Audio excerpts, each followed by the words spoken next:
Yeah, when I started swimming, I didn't really know how to swim. I never swam, except for in, me playing in the ocean or a lake or something, right? But I've never swam. And I couldn't even make it across the pool one time. I had to stop many times and breathe and, try to figure out how. And it took me a whole year, right? These things, they take me an entire year. You're focused on, you become what you want to do. You become a swimmer, you become a cyclist, you become a runner, right? Um, and, every day I'd be like, okay, I made it across the pool one time. Now, let me see if I could do a lap. Oh, I made it 1.5 times through. Okay, awesome. And then at the end, I was doing 300 laps, just cruising, and it was, and that's exactly the same as an entrepreneur.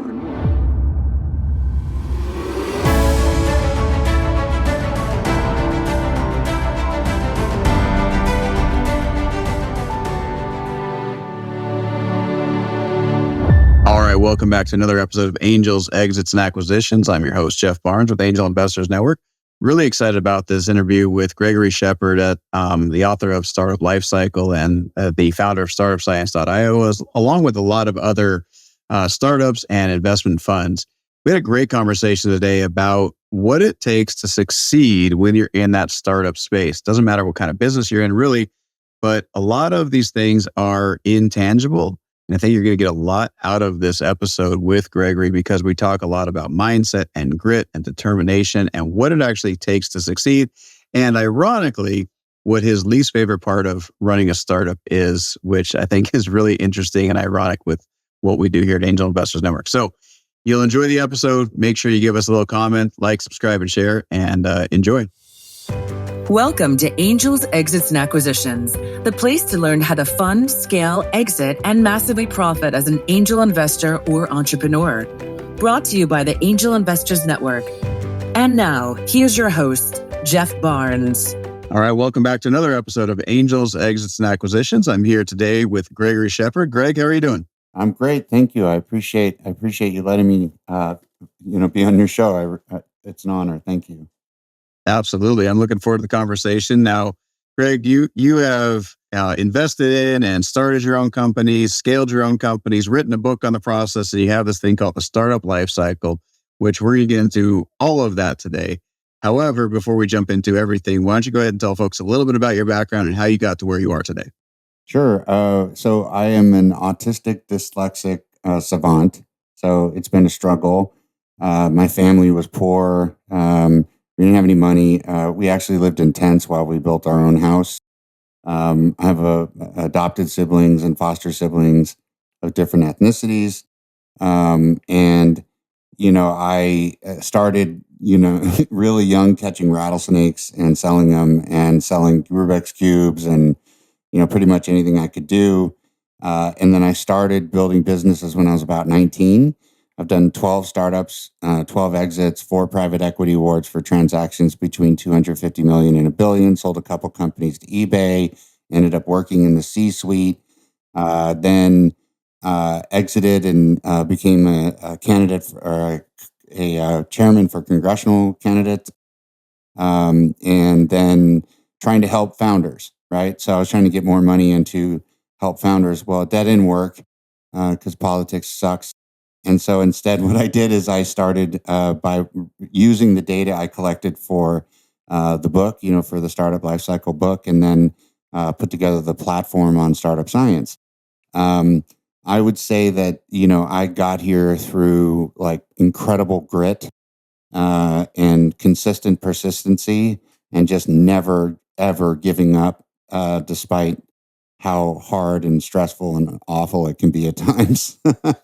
And it really can be, can't it? I mean, it is not necessarily fun being the entrepreneur. And we joke a lot that, once you become that successful person and you're on the stages or you're on the covers of the magazines or on the shows, that's when everybody loves everything you're doing, but they don't see all of the backstory, right? They don't see the 80 to 90% of the glacier that's underneath the water or the iceberg that's underneath the water, right? So, yeah, I appreciate you saying stuff like that because it is challenging. It's very challenging to get that. So congratulations on your success, first and foremost.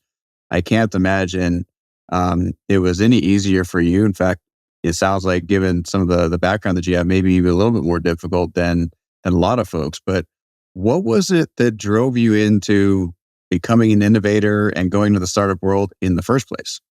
I mean, I got to. The first thing I tried to join the Navy because I was trying to get out of this little town I was in, and I tried to join the Navy, and I got kicked out of the Navy because I have asthma, and I lied about it. Basically, I lied Really? about everything because they wouldn't take me. Right, so they found out. And they booted me, right? And I left with like $137.77. And then I started 4 jobs. I worked 24 hours a day. I slept on the security guard job 7 days a week. And I did that for like 3 years while I built my first business. Um, it was awful, man. I mean, I was eating breakfast at hotel buffets, and I was eating dinner at happy hour at bars, acting like I was going to drink. So you're saying, okay, so working 7 days a week, 4 jobs, working roughly 24 hours every single day. And I love that, sleeping on the security gig job so that you can actually get a little bit of shut eye. Because let's be honest, that's really important, being able to get a little bit of sleep. The grind is real. And if you can't think clearly because you're not getting enough sleep, it doesn't really help you. Yeah. I mean, it can be just torture, right? Like, I mean, building a startup can be so hard that I don't think most people can even comprehend the difficulty, like the stress, the anxiety, the imposter syndrome, the self-doubt, when you're building a business and you're out there in the middle and you feel like you're just on your own and there's like nobody else out there. It's incredibly difficult. So for me, doing a startup was extra hard because, I have this level 5 dyslexia. So I read at like a 4th grade level.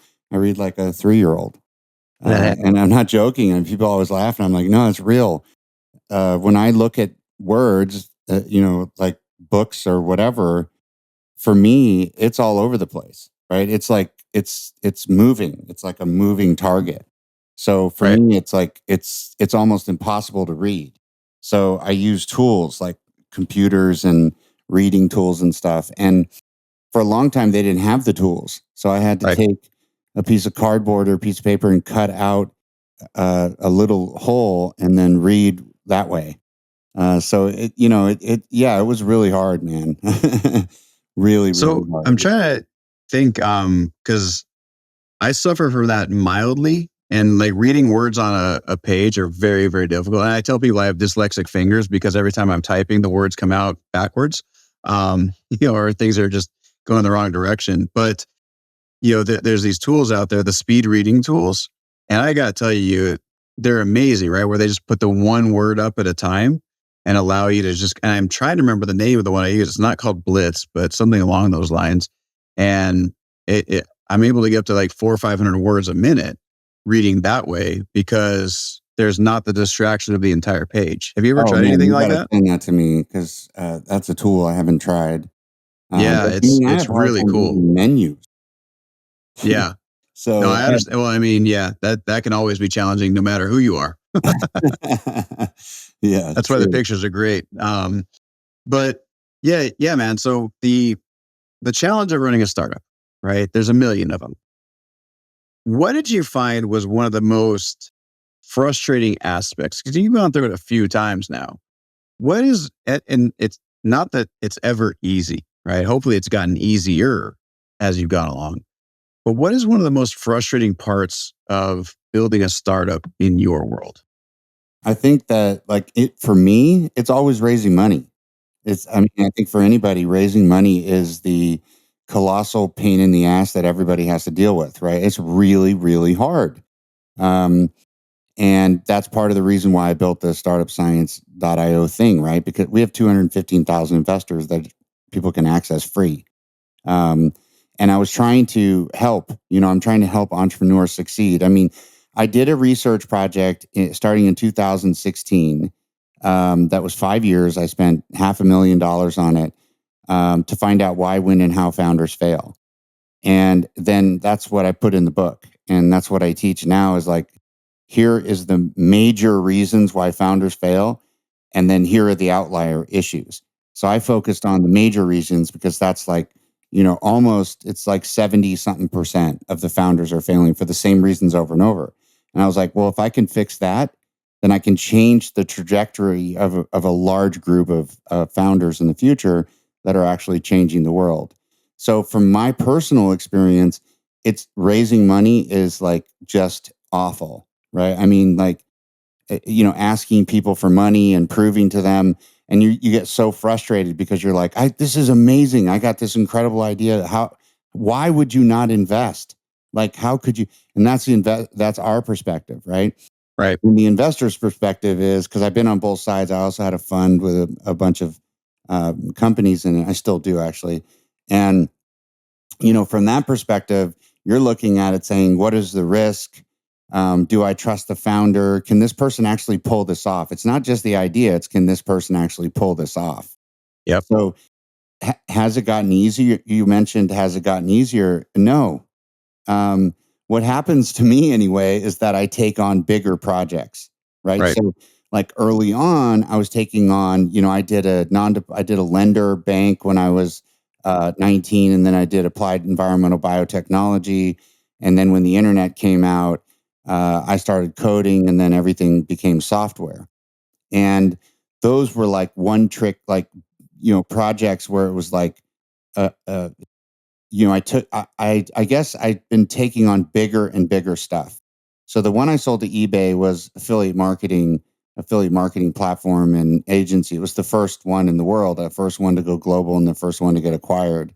And that was a monster because I was pulling together the whole affiliate marketing industry. But the one I'm working on now is pulling together the whole early stage startup industry, which is fundamentally bigger and harder. So I think it gets harder because you make it harder for yourself because you get more confidence and you're like, oh yeah, well, if I did that, I could totally pull this off, and you forget how hard it was before, right? So you're moving into something even more difficult. And then you're like, oh shit, this is gnarly. Yep. And you just said some things that are really enlightening for a lot of folks. And I think they need to hear it. And maybe I'll recap it. So one of the things you said is that you tend to start working on bigger and bigger things. And I think that's indicative of humans in general, right? And it is something that everybody should be really excited about, which is as we age, as we mature, as we go through life, doesn't matter how old or young you are, if you push yourself a little bit every single day, and I love this 1% better every day, if I just push myself outside of my comfort zone just a little bit, all of a sudden my comfort zone expands. And as a result, that's how you go into these bigger and bigger deals, right? So if you told me today when I'm in my 40s, hey, you'd be trying to raise millions and millions of dollars within a very, very short time frame, like literally up to the point of 72 hours, we have to pull money in some cases, right? Yeah. And you're trying to make payroll sometimes, you're like, and trying to make payroll sometimes, right? Sweating. And if you would have told my 19-year-old self that, or my 25-year-old self that, that's what you're going to have to deal. Like, no, never going to touch it. Never going to try it. Don't bother. Pass, right? Right. Yeah. And now I'm like, well, that just kind of comes with the territory. We got to make this thing happen. And I think it's the same thing. The same thing is true at every level of any business, any socioeconomic status, any government, right? You can't swallow the whole elephant the very first time. But eventually you get to a stage where, the elephant that was in a massive cage, a room, and it was just terrifying for you when you were younger or less experienced, all of a sudden it's like a little gummy bear, right? It's not a big deal anymore because you've just continued to grow and that hurdle doesn't look so hard anymore, right? So I think that's one piece. And so you're right, it doesn't necessarily get easier because the challenges get bigger and bigger. Yeah. Yeah. I mean, so that's a really important fact. What you just brought up is, the tolerance of an individual, the ability to handle being uncomfortable.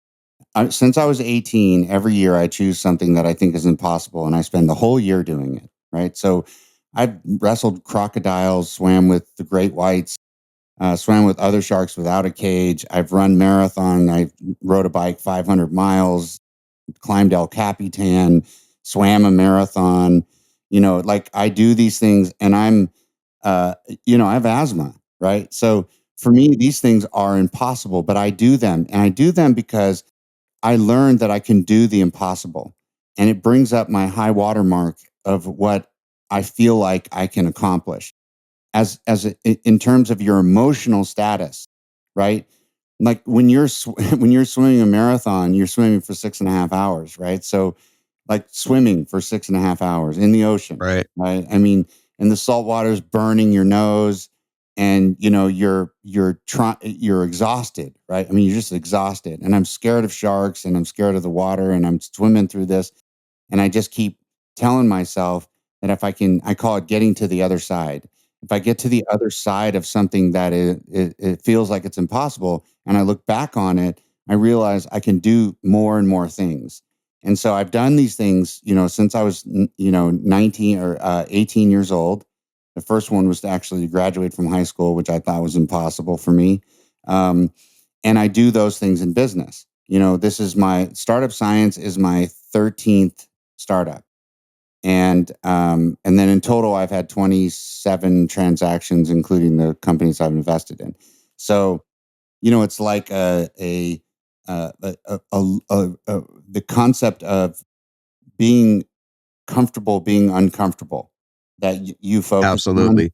That's like a really big deal, right? Like, it's like anything else, right? So you think about steps of failure in a startup, you fail and fail over and over and over and over again, right? But if you go to the gym, you work out to failure, right? And that makes you stronger. And this is the same for everything, right? Even nature works this way, right? It's called evolution, right? The things that survive thrive. So, if you are an entrepreneur and you reach your high watermark, you need to bring it up a little bit and keep accomplishing things, that you feel like you can't accomplish. And you'll be surprised because we all have the same hardware, and the software is something we develop on our own, right? So if you're listening and you're like, oh, I couldn't do that. Yes, you can. You absolutely can. I don't care what your deal is. I don't know if you guys watch the Paralympics, but there's people swimming, massive distances with no arms and no legs, right? I mean, you think you have it hard. Uh, Right. you know, you look at the neurodivergent category in entrepreneurship. There's a lot of neurodivergent people in entrepreneurship because we just think different. But it is friggin' harder for us than it is for everybody else, right? Harder for you and I because reading is difficult, and we're doing it. So if you're a listener, like, don't be scared. Like, get in there and try it. You'll be amazed at what you can accomplish as a human being. It's absolutely astounding. Before continuing, please subscribe and share this video to help us reach more people and stay notified of our latest releases. Now, let's continue watching and learning. It is. I want to take a little bit different approach because a lot of folks will look at this and they'll say, I don't want to do a startup because of the amount of work and the stress and the anxiety, and I can't handle that. And they're probably right. However, that doesn't mean they'll never be able to handle it. Instead, what they need to do is what you've been talking about, which I love this, trying something that you think is impossible once a year, right? Yep. And maybe it takes you an entire year to finally be able to achieve that thing, but swimming with the sharks, right? So I was a scuba diver in the Navy. And in the Navy, they rip your gear off while you're underwater. They're testing you and they're trying to make you swallow water and, and do all these different things and really stress you out. And the whole reason why is because these types of things could potentially happen to you when you're on the job and underwater. And so if it does, and you're not properly prepared and trained, you could die, right? And so there's a whole point for doing this. But once you've gone through, and they don't do that on week one, day one of training, right? That's week 4. Well, you work up to. So it's just like that with a startup or with starting anything new. Don't try and eat the whole elephant all at once. Do something to get yourself outside of the comfort zone. Do something to get yourself into the operational mindset or the mode where you can say, okay, now I can start taking on a little bit more risk here and there. Because if you told somebody who is terrified of swimming, thinks that if they step in the ocean that they're going to die, and you say the very first thing we're going to do is put you in a cage and have great white sharks come at you, hard pass, right? I mean, like so you got to learn all the steps up to it. Yeah, when I started swimming, I didn't really know how to swim. I never swam, except for in, maybe playing in the ocean or a lake or something, right? But I've never swam. And I couldn't even make it across the pool one time. I had to stop many times and breathe and, try to figure out how. And it took me a whole year, right? These things, they take me an entire year. You're focused on, you become what you want to do. You become a swimmer, you become a cyclist, you become a runner, right? Um, and, every day I'd be like, okay, I made it across the pool one time. Now, let me see if I could do a lap. Oh, I made it 1.5 times through. Okay, awesome. And then at the end, I was doing 250, 300 laps, just cruising, Yeah. and it was, and that's exactly the same as an entrepreneur, right? Like when I choose something like this book that I wrote here, this thing took me 4 years of writing and 5 years of read. This is a 9-year project, right? I thought I was going to be able to knock this thing out a year. It's my challenge for this year because it actually got published this year by That's a real awesome. publisher, Penguin Random House. So it's not like a self-published thing.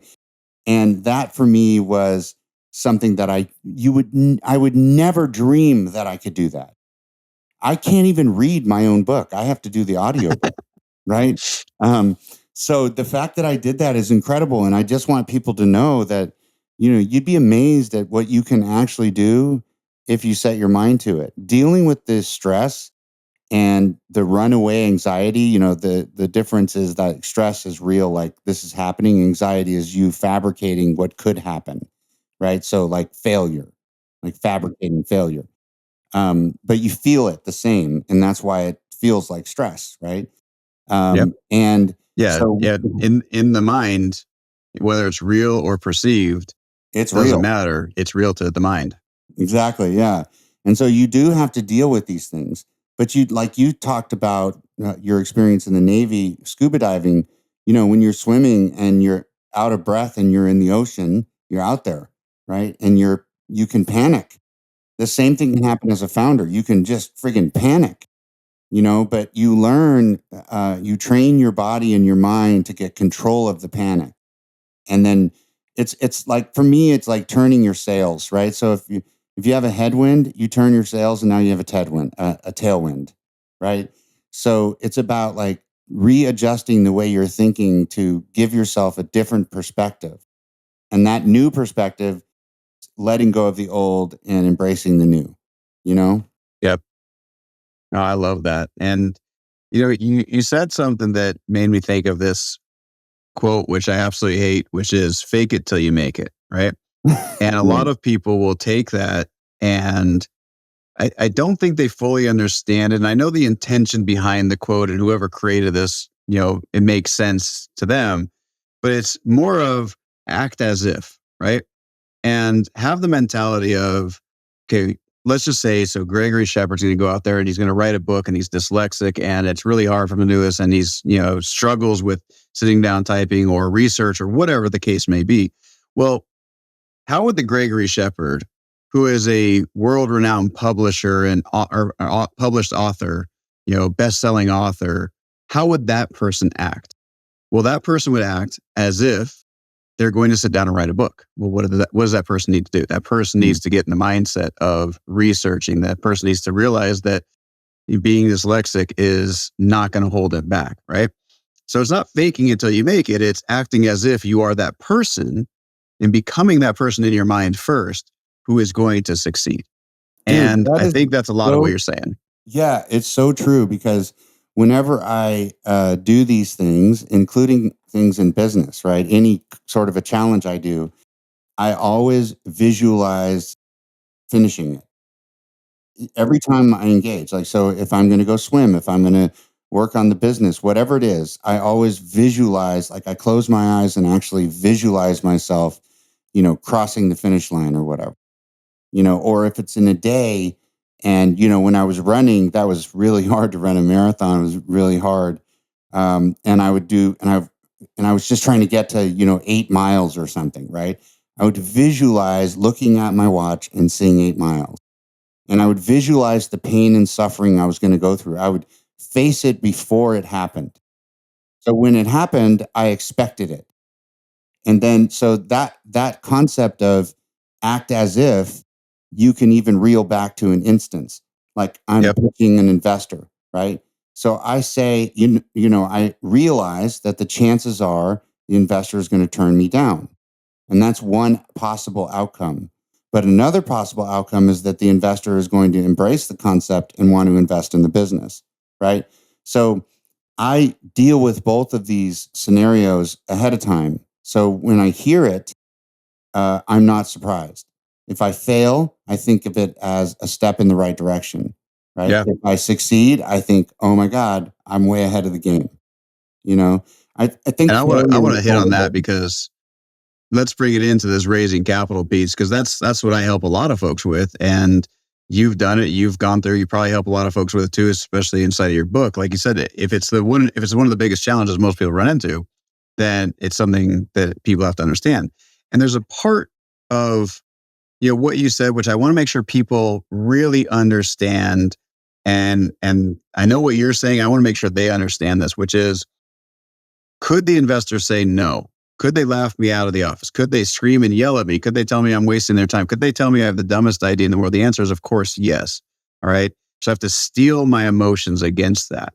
However, what I find is that so many people, the reason they suck at raising capital is because they latch onto that idea and they start attracting it to them. They attract this in. And as a result, they start having, like me, panic attacks and anxiety attacks. The first time I raised capital, it was terrible. And it's because I was thinking about that all the time. So there's one piece that's like, okay, acknowledge that this could happen. Absolutely, it could happen. But then you go down and you break it down and say, what's the worst that could happen if that does? Oh, well, I live to fight another day. It's not like they're shooting me. It's not like they're, throwing me into a gas chamber or something like that. No, it's like, okay, I might be emotionally damaged a little bit, but that's only if I let them do that to me. Instead, I acknowledge it could happen.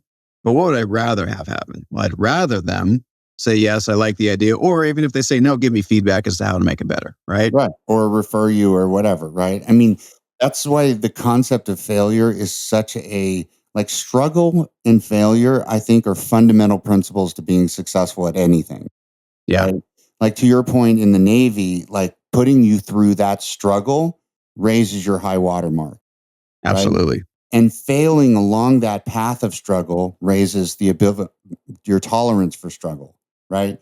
And I think that, when I looked at the data, when I did the research and I looked at the data, it was really interesting because the founders that were from wealthy families, those founders gave up. The founders that had nothing to lose, right? They were like, I either make this or I don't know what's going to happen. Those people fought and fought and fought until they succeeded. They may have failed multiple times, but they keep going after it. So it's that high watermark for those people has to do with the fact that they grew up with struggle and they're comfortable with it, and they grew up with failure and they're comfortable with it. And these two things are just part of building a business. And you have to either rise, like what I call, either thug it out or soldier up, to be able to handle it, or you already came with it. I think in a lot of cases, at least when I was looking at the research, it was really fascinating to me because looking at these kids that came from a wealthy background and they get to a certain point, it gets hard, and then they just give up because they think they can't do it, right? Sometimes they make up an excuse like, oh, it's just a bad idea, something like that. But when you really dig in and you interview them, I interviewed over 2,000 entrepreneurs, 4,667 accelerators, 1,100 investors. It was like 200 and something thousand case studies. It was a huge research. And, and I kept running into this over and over, this concept of like, well, they weren't used to having to grind it out, and then they would just fail. That will give up, So it's like really fascinating. I think you nailed it when you were talking about, in the Navy, how it's not like they put you underwater and go, okay, now you're a scuba diver, go drown, right? And then show us, how to drown and come back, versus like, somebody saying, okay, we're going to start with this. We're going to get to this. We're going to make you feel more comfortable. We're going to put water in your mouth. You're going to learn what it feels like to drown so that you can get a hold of your emotions and your panic, and then get yourself straight and save yourself, Yep. right? It's the same thing. You nailed it with entrepreneurship, right? It's the Yeah. same thing. It gets better. It's so true, right? And we have to have these, pressure tests, if you will, regularly in our lives if we're ever going to grow. And so I would love for you to talk, Gregory, a little bit about some of the other things that are in your book about what are these failure points that entrepreneurs and their investors too, conversely, should be looking at before they run into it. Because again, stealing your mind to it is important. Getting ready for it is really, really important. But a lot of people may not know what that is. And of course, we're going to tell them to go check out your book and check out your website. But what are a couple of things that you think you're seeing consistently with entrepreneurs?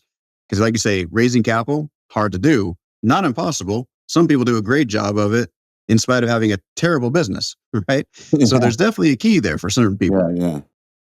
Well, there's what I call success theater, which is, some founders get out there and they raise money because they put on a good show.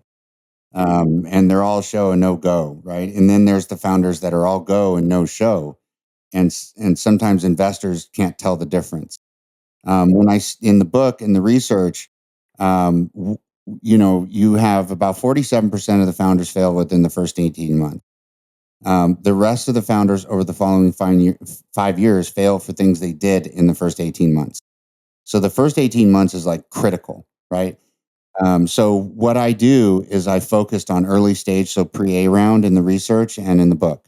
It goes from idea to exit, but I really did a lot of work on that early area.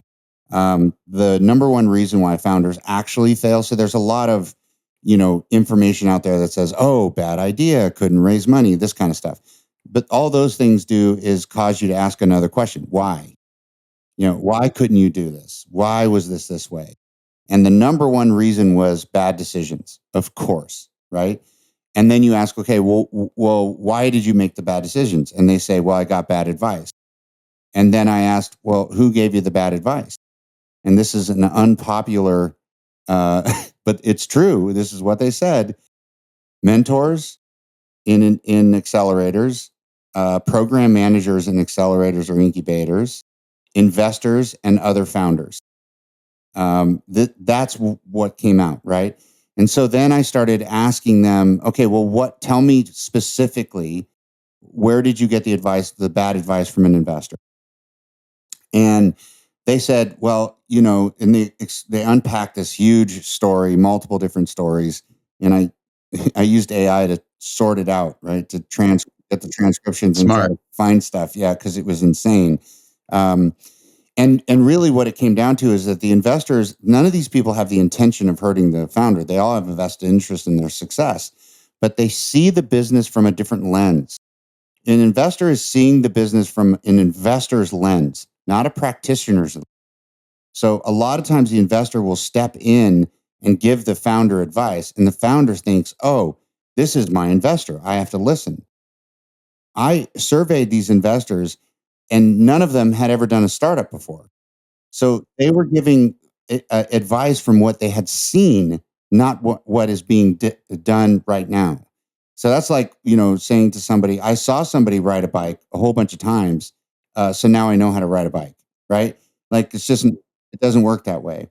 And then I went to, okay, what about the program managers? So I surveyed program managers, and I found a surprising number of those had never done a startup either. Again, they had just seen people do startups. So again, their perspective is from watching, not from doing.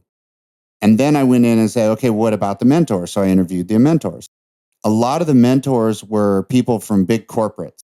And the founders were like, ooh, they used to work at Google. People would be like, I'm a Googler. And I'm like, that doesn't mean anything to me, right? It's like, you learned what they taught you. You learned the way they do things, which is a giant company that doesn't have to be scrappy. It's not a startup organization, right? And so, a lot of these mentors were like, these fancy titled people that have no business trying to help somebody with a startup because they don't understand the way a startup actually works, the struggle that goes through it, and how you have to put on different hats multiple times a day, and you have to prioritize, and you never have enough time, and you're just maxed out, right? And then people are just piling things on. So that's another thing. And then the founders that they got advice from were a lot of times founders that had failed, or what I call one hit wonders. Right. Somebody happened to hit the wave at the right time and exited and got some big prize. And then they're out there telling everybody what to do, but maybe they had the benefit of a tailwind, right? Some market tailwind, or, they weren't raising money in this crappy environment that we're in right now. It's really hard to raise money right now. So when you look at the bad advice that they were getting, these people were they have honorable intentions, but they see the startup from a lens that is not the same as the entrepreneur inside that tornado, in the eye of the storm, right? So, for founders, I always tell them, I'm like, you need to really think about the advice and judge that up against what you're experiencing instead of just acting on the advice. So that was like the big, I can't tell you how big that was in terms of like going through the data and seeing this over and over again and being like, wow, they need to be listening to themselves as well as other people and judging things off of each other. So the founders, the founder that's advising them this, the mentor said this, the investor said this, the program manager said this, and then sort through it and say, okay, well, out of all of those, this is what I feel is the best approach, right? The other thing is that if you're starting a business, right, you're the founder, you have everything to lose. The other people have nothing to lose. Nothing, right? Even an investor, if you're working with a VC, the person you're talking to is using LP, other people's Somebody money. else's money. Yeah. They're getting 2% and 20 on over the hurdle on the exit. So they're getting paid whether you win or lose. It's the investors that lose money, right? So if you're dealing with a VC, then you're dealing with somebody that has nothing to lose and everything to gain if you get a big exit. And that's one of the other problems when I looked at this was, especially VCs that are using OPM, other people's money. These guys are after these big exits, so they will shut down stuff that they don't think is going to get a big enough return to move the needle on their overall fund. And then they put more energy into the big ones, right? To me, that's just lazy, right? You could have these other companies also exit if you're willing to do the work. But they're and by the time a VC gets involved, generally speaking, they've proven themselves enough to where they have some sort of revenue, some sort of traction, right? And I think what aligns perfectly, what I tell when I'm coaching clients, especially the earlier stage ones, is that one of the big pieces of advice I tell them is you have to qualify the criticism because everyone around you has an opinion. Everyone. Good, bad, or indifferent. And, we say opinions are like assholes, right? Everybody's got one and most of them stink. So, unfortunately, the fact is that you're right. You got to qualify. And a lot of people will do it because of best intentions, your family, your friends. Oh, you should do this. You shouldn't do that. Have you thought about this? Like, oh my gosh, information overwhelm for a startup, for a founder, for somebody who had a vision. The visionary needs to remember it was their vision in the first place. And it's mostly visionaries that start companies. The problem with the visionaries is that they don't have the integrator or the operator always behind them and on the same page. And as a result, they can't pull off the vision right away, but they have to stick true to their vision. And they have to, like you were saying, qualify the criticism. They have to come in and say, okay, I'm going to take what this guy gave me or gal gave me, and I'm going to say, do I like it? Does it make sense? Should I apply it now? Should I apply it later? Or should I discard it altogether or just put it in the back of my mind and lock it up for another day? It's really a matter of sticking to your guns, right? And understanding that there's a reason you're where you are today. And it's not because everybody else told you what to do. It's because you had the vision, you had the drive, the ambition, the motivation to make it happen. And you started down that path. And don't let other people derail you simply because they have an opinion, right? Yeah. Qualify the criticism. It's different to listen to the customer and the market and do iterations or even pivots. based on information, real information, not opinions, but real data, right? And to change your business because, you talk to somebody that you think is really, fantastic and fancy and whatever, and then start changing your business around, right? So I agree with you in that you have to really, really vet the experience, the advice that you're getting. And you do have to, be strong to your vision, but you also have to be willing to listen to customers, acquirers, look at competition and see what's out there. But ultimately it's your brain that makes the decision based on data you're receiving from the outside. Yeah. Well, that's what I'm getting at, right? Qualify the criticism. It's so important. Like if you go out there and you start selling a product and 50 people that you're trying to sell the product to say the same thing, yeah, you should probably listen to them, right? Like that makes sense. If on the other hand, you go to your family and say, I'm thinking about selling this product, and they go, oh, I would never buy that. That's a dumb idea. And you shut it down before you've even gotten to market testing. Well, that's your fault, right? And you're exactly right. You have to pay attention to market signals and to things that really matter and things that will move the needle. If all your customers are saying, I want this little thing over here, and you're like, no, they want, feature X. And you're like, no, I'm working on feature Z right now. That's more important.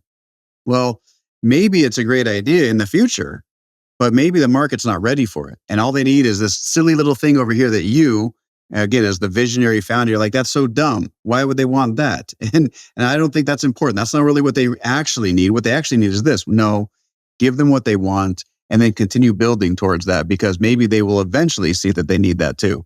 But right now, the market's telling you need this, right? Yeah. So Gregory, I'd love to go all day, man. We definitely have a lot of things in common here when it comes to startups and helping them scale and all this stuff. However, we are at time here. So can you tell folks a little bit about how they can learn more about you and how they can get a copy of The Startup Life Cycle? Sure. My website is GregoryShepard.com, GregoryShepard.com. Startup Science is just startupscience.io, and click on founders and you can get into the platform for free. So everything in there. You can find grants in there. You can find your competitors, your partners, your acquirers, investors. There's templates. There's a whole lot of courses that are 8 minutes long. Read, listen, watch, experience. Those are the 4 ways people learn. And you can go in there and do that. The book is it's everywhere. So you can listen to it in Audible, or you can buy it in, Amazon, Barnes and Noble, whatever. And it's called The Startup Life Cycle. And I was so excited because the other day it hit number 1 in my category. And I was so freaked out when it got published, because I was like, what if everybody hates it or nobody buys it? So it's got like 5-star reviews and stuff. So I'm like, okay, it's going well so far, we'll see. Beautiful. Congratulations, man. That's awesome. And it's always fun getting out there and getting published. And, I'm definitely looking forward to reading it. Or actually, I'm more of an Audible guy myself, so I'll probably listen to it. But thanks so much for that, Gregory. And we're going to go ahead and put all those links in the show notes. So if you're watching this right now, make sure you check out those show notes in the descriptions, because we'll have all the links there, as well as how to contact Gregory. Gregory, thanks so much for being here. Really appreciate having you here on Angels, Exits, and Acquisitions. Thank you. Absolutely. So everybody else out there, make sure you like, subscribe, and share, and we'll see you on the next one.